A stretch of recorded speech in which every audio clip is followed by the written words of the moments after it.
Welcome to our cooking show. Scratching it up in the Sanders kitchen. Scratching it up in the Sanders kitchen. Welcome to our cooking show. Good vibes, family, food and fun. Good vibes, family, food and fun. Welcome to another episode of Scratching It Up in the Sanders kitchen. Today is a very, very special episode because we have the patriarch of the family that will be joining us on today. The GOAT. So we will be discussing family history today. So we decided to recreate the family fish fry that cooks off the Sanders family reunion every year. Yes. So let's get started. So we have catfish here. We're just going to season it. She's kind of monitoring how much seasoning I put in this because I have never made catfish before. Right? I'm not sure either, so we'll see. And we have a very hard judge today. Yeah, he's a tough critic, y'all. He's going to be very, very honest, I have to say. So I'm just going to mix all this up. Let's put the egg yolk in there. All right. And then we got some special sauce. Yeah, put that in there. All right. A little bit more seasoning. Okay. We don't want to over season. That's good. That's good. All right. Now, what about some of this? Yes, a little bit more of that. And okay, that's so good. Everybody might not use egg, but we researched that it's a good thing to use. So put your special sauce in. Let's put our special sauce in. Should I put it all in there? That's good. Yeah, it got a little kick. We don't want to knock them out. All right, now we're gonna put it. Smells so good. Put it in our little concoction here. So with the fish fries, on that subject, I remember just the loud music, the smell of the grease, the fish fries, the salad, the homemade fries, like. Yes. So hopefully we can recreate this moment for my dad today. That looks good. Y'all, we really don't know what we're doing. Really, we really don't. We just make it look good. Okay, we're gonna make sure that we have all these dipped in our little concoction here and get ready to put it in our cast iron skillet. So some of you chefs out there, please don't judge us. We know that this might be an easy dish for y'all, but it's a little tough for us, so. We stressing them out.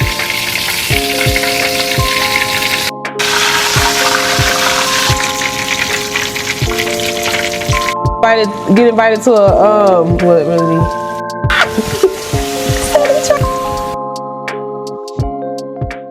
Now that we have our fish ready, we are going to have our conversation with our special guest, and then he will be critiquing our recipe. Wish us luck with this one. All right, now that we have prepared our meal for today, we have our very, very special guest, Patrick Sanders, who holds so many hats and has so many different businesses. Can you tell the viewers about yourself and what you have going on? Well, first of all, thank you guys for inviting me to your show. I am so excited to see you guys actually in the kitchen cooking.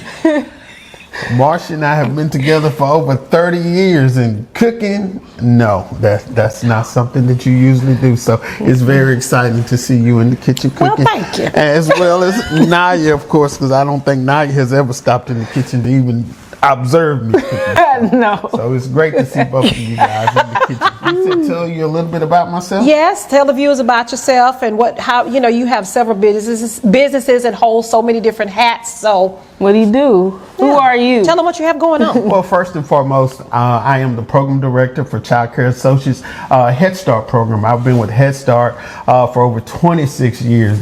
Working with the children have been my passion for a long time, and I just really enjoy enjoy what I do with Head Start, working with the children and families. Outside of Head Start, I also own P. Sanders Trucking. My son and I, we have that business together. And then I also operate Sanders and Associates tax business. I've been doing taxes now for over 20 years. All right. Well, I want to go and reflect a little bit on our family history. So I remember as a child, we would walk through the Sanders graveyard and it would be headstones, and he would be able to name the person, the daddy, the mama, the daddy's mama. This is Sarah Flanagan and Andy Flanagan. Sarah was Joe's sister. Joe Sanders. Yo, great. So he would be able to go down the list of things that's probably hard to retain for anybody else, but he has this information just ready and accessible. So can you talk a little bit about the importance of passing down family history and how it has played a role in your family? I think it's very important to know your family history, to know your roots, to know where you come from. I'm able to trace my father's side of the family on his mom's and his dad's. And then on my mom's side of the family, I've been able to trace her mom's side of the family. So it's been great, just being able to know who my relatives are, to make sure I stay connected with my relatives. One of the things that I value so much is family reunions and how important it is to have family reunions. On both sides of my families. We had a family reunion as long as I can remember. As soon as COVID was over, it was my mission to make sure both sides of my family came back together and got those family reunions started back. But it's just very important to know your history, know where you come from. And one of the ways that people can trace their histories, I spent a lot of time, as Niyah said, my family has their own cemetery. And so walking through that cemetery, learning who my great-grandfather was, who his father was, who his father was.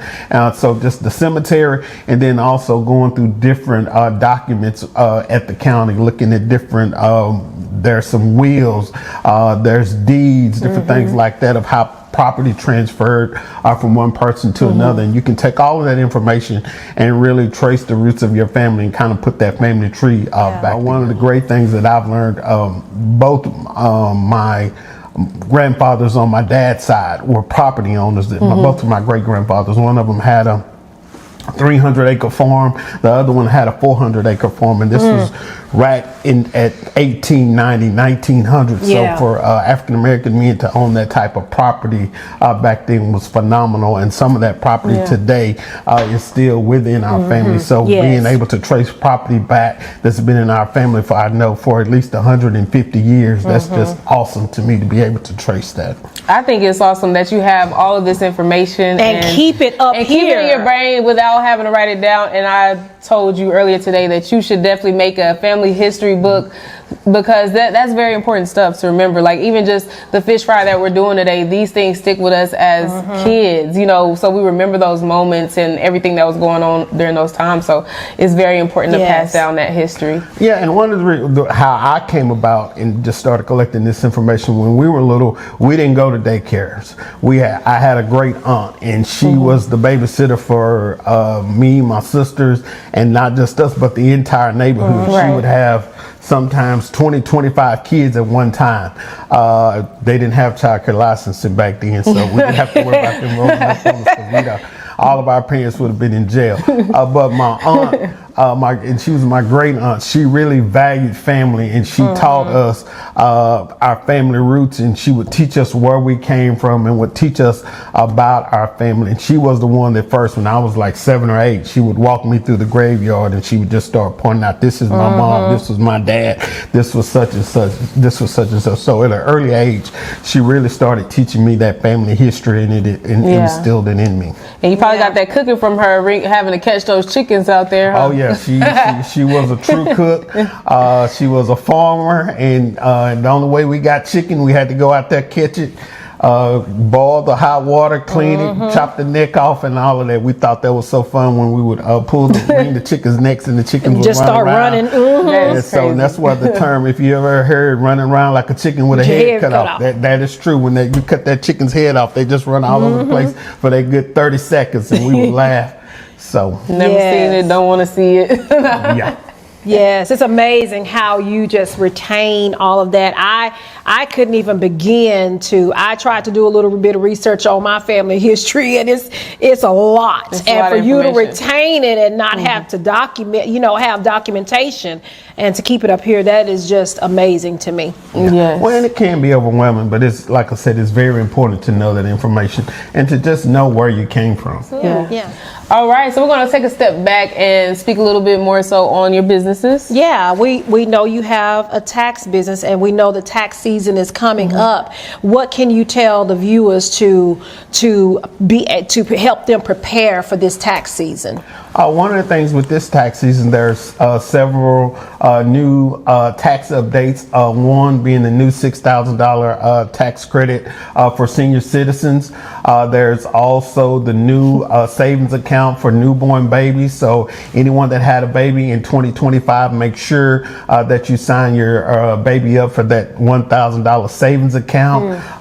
The child tax credit also went up a little bit. So this year, that refundable credit will be up to $1,700. There's also two other credits around overtime. Some of the overtime pay that you make is now non-taxable, and then also tip income. Some of the tip income you make is non-taxable. So there's some new updates out there, and so just make sure if you're doing your taxes yourself, make sure you understand what those updates are and that you get what's coming to you. If you're going to a preparer, make sure you go to an honest preparer and make sure they're getting you all your credits, and then make sure they're not putting credits on there that you do not deserve. That was a lot of information. Very good information. What steps can people take this year to prepare them for next year? Even like, filling out their paperwork when they get started with a new job. What steps can they take right now to make sure that they're ready for next year? The first thing, if you are a W-2 employee, make sure your W-4 form is filled out correctly. I hear people all the time, they say, oh, my job didn't take out any taxes. I don't know what they're doing. Well, no, it's not your job. It's the way you filled out that W-4 form. When you started. When you start. So make sure you fill out that W-4 form.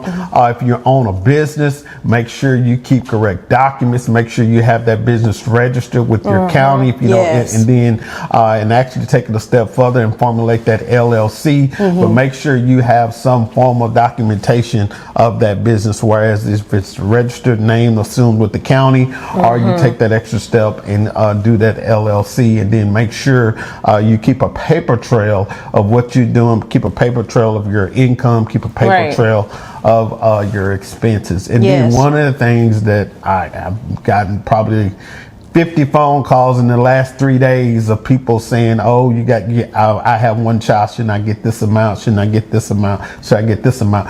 Everybody's tax situation is different. Yes. You can have two people that work on the same job that make the same amount of money, but their tax situation can be totally different. Yeah. One can have kids, one may not, or both may have kids, but one may own a home. And so when you own a home, there's different deductions. Right. So no two tax situations are alike. So just because you work with someone and you guys made the same amount, that does not mean your returns are going to be exact. Everybody's situation is different. And so when a tax preparer just throws a number out in the air and say, oh, I can get you this amount back, please be very weary of that. Well, this was a lot of good information. Yes, absolutely. I just want to thank you for number one, being the head of this house, to making all of this possible. I thank you for that. Thank you for letting us use your kitchen. Yes,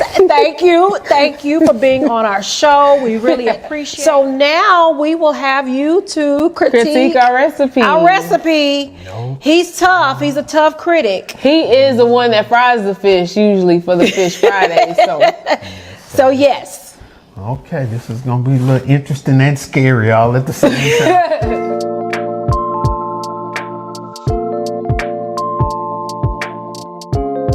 Now we will have our guest to critique our recipe. I'm a little nervous about this one.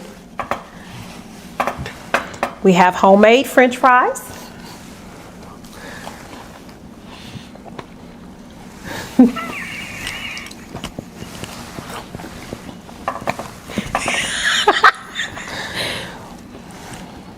You're not saying anything.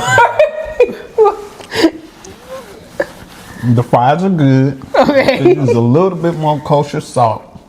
Could use kosher salt, but other than that, it's okay. You hear that crunch? The fish is crunchy. Now let's see. It looks done. I hope it's at least done. It looks done. It's crunchy. The awkward silence is killing me. Like what? What do you think?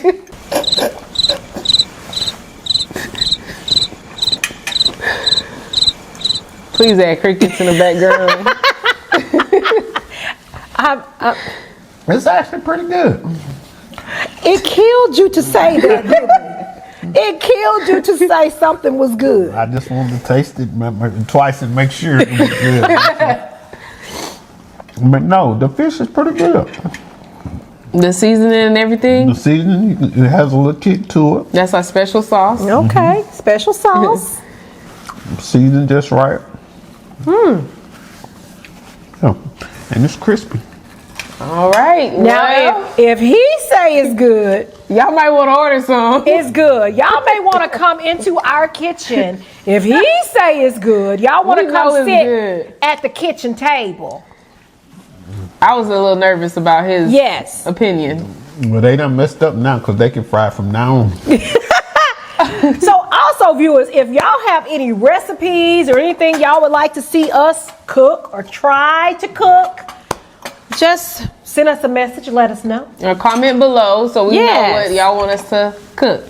Yes, so I'm so glad that you like our catfish today. Still eating it on camera, you ain't stopped. It must be real good. Thank you for coming to our episode. We really enjoyed having you. Thank you for the information that you've given all the viewers today. We appreciate you for being here. Well, thank you for inviting me. Yes, thank But you. no, this is really good. Thank you. Thank you for being here. Yes, and until next time, we will see you on another episode of Scratching It Up in the Sanders Kitchen. That fish good as heck, ain't it?